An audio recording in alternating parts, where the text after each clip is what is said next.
I'm coming. More than 2 years ago, when we were finishing Last of Us Part 2, and we were working on those flashbacks within that scene for the first game, we got excited with the idea of like, oh man, what if we made The Last of Us Part 1 to look as good, if not better, than what we have done with Last of Us Part 2, which we really pushed the boundaries of like what we could do from gameplay and a graphical standpoint, and felt like if we do that, we could actually come even closer to our original vision of what the first game would have been had we not been constrained by technology.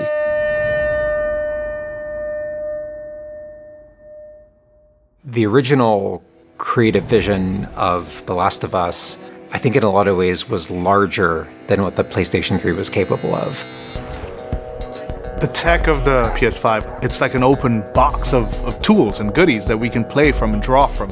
The 4K, HDR, improved haptics, 60 frames, help us to reimagine The Last of Us. It gave us opportunities to rebuild our characters at the highest fidelity. Not only are the characters more detailed, I mean down to the irises and the pupil depth. You know, you fall into the eyes of the characters. Aside from that, the facial animation is just way more believable. Like all the nuances, all the little subtle reactions, glances, glares, right? Like you get all of it almost closer to sort of the original performances. So no matter what, you stick to me like glue. Like glue. Like glue. Got it. Good. Good. We are able now to not only just have the highest fidelity characters in the cutscene, but also in gameplay. It's the same character, so now we can do these seamless transitions in and out. Every part of the game has benefited from seamless transitions and emotional scripting. Pretty good, huh? Our stories happen in gameplay, on a stick. She knew my mom. All this stuff is designed to keep you constantly in this world. Riley, come here. Now you got this, go.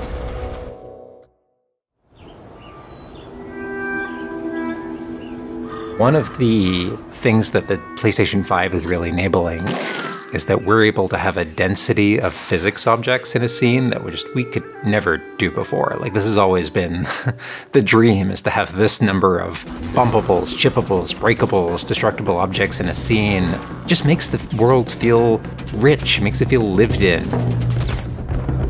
Materials can have the properties that you'd expect. The turret truck in Pittsburgh, when it's firing at you and it's just ripping apart the concrete and sending objects flying left and right. Seeing things break, like there's fear, there's a real fear that it invokes. And it's giving us a much more dynamic range of gameplay to play with. Around him! Our AI tech has just increased incredibly. What we were building the basis off of was The Last of Us Part 2's AI. And it has sophisticated systems for things like the fundamental knowledge model of how these NPCs perceive and understand what the player is much more sophisticated. Now how the enemies are communicating with each other, how they're chasing you, how they're flanking you, how intense that fight feels, it's so much more rewarding coming out of it from the other side.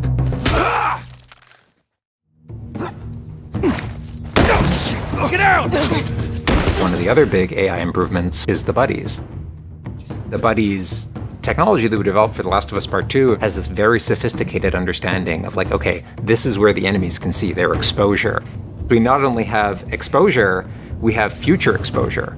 So buddies can know, okay, that enemy is walking forward and they're about to round this corner. So in 3 seconds, that corner is going to be exposed. So I'd better move now to avoid this enemy seeing me. This really lets the buddies make very complex decisions and maintain that feeling of stealth much more believably. Another big enhancement to the gameplay is that we have this technology called motion matching. Motion matching is this technology that's basically using logic that tries to match the desired movement to a bucket of hundreds of animations.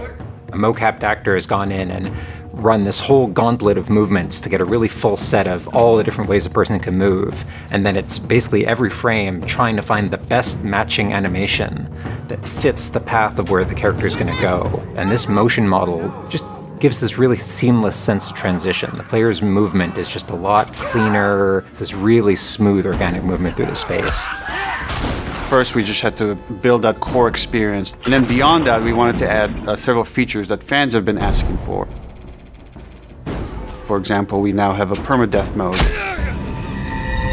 Along that, we've added a brand new speedrun mode, so players can time themselves. There's a whole community of gamers that just want to see how fast they can play through this game. Beyond that, we added a bunch more of unlockables. So there's all these different outfits for Ellie and Joel that people can unlock. A model viewer mode, so people can really appreciate the details. We added award-winning accessibility features. Every single accessibility option that we offer, that's a barrier removed for someone. As she surveys the apartment, her eyes wander to Joel. She steps past the couch. He wears the wristwatch Sarah gifted him, which now has a cracked face. To my knowledge, this is the first PlayStation game that has audio description built into the game, built into the cinematics. Now it's nighttime. Joel stirs in his sleep. And that's really the way we've tried to push the frontier of accessibility on this game.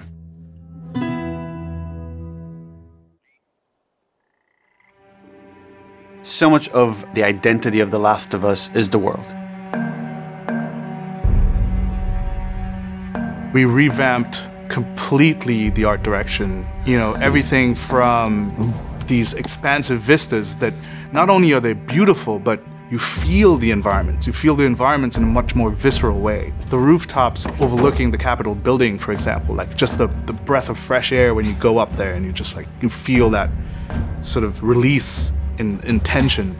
And then, you know, to juxtapose that down in the tunnels in Wilds, and you get that dank, flooded tunnel feel, that humidity, you can actually feel it. All these environments are just completely reimagined. Now we got our engine on the PS5, those haptics, the 3D audio, the fast loading. It really creates a much more immersive, and because of that, much more emotional experience. One of the things I absolutely love with the 3D audio in The Last of Us Part 1 is being able to hear an enemy before they sneak up on you. And trying to do a stalker fight with the 3D audio is just so much fun. You're hearing them skitter around in a different room, and you're hearing them trying to get it behind you.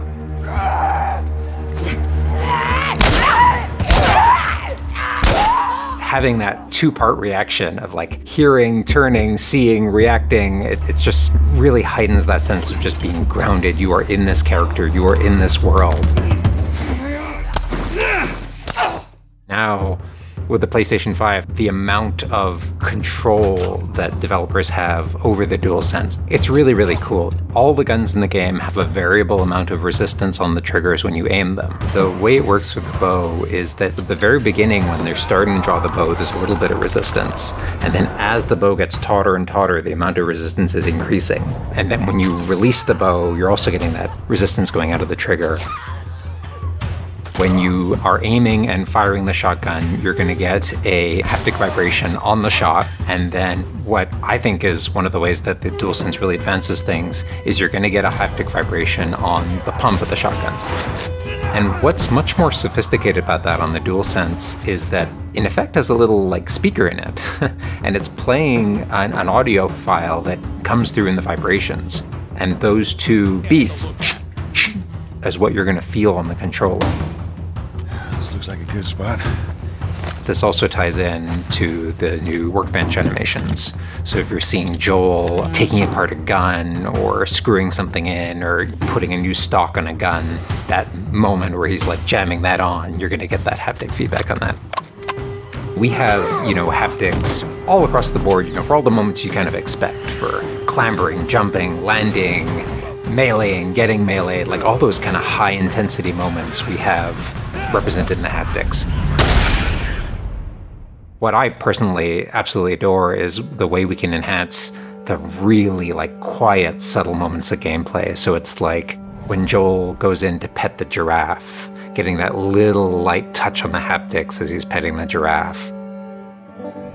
To me, that's the essence of The Last of Us. It's the high tension moments, it's the low tension moments, it's all of it feeling grounded. It's you're feeling immersed in this world. It's all about bringing you along with that story in as many ways as we can. And that's what the new technology on the PlayStation 5 is allowing.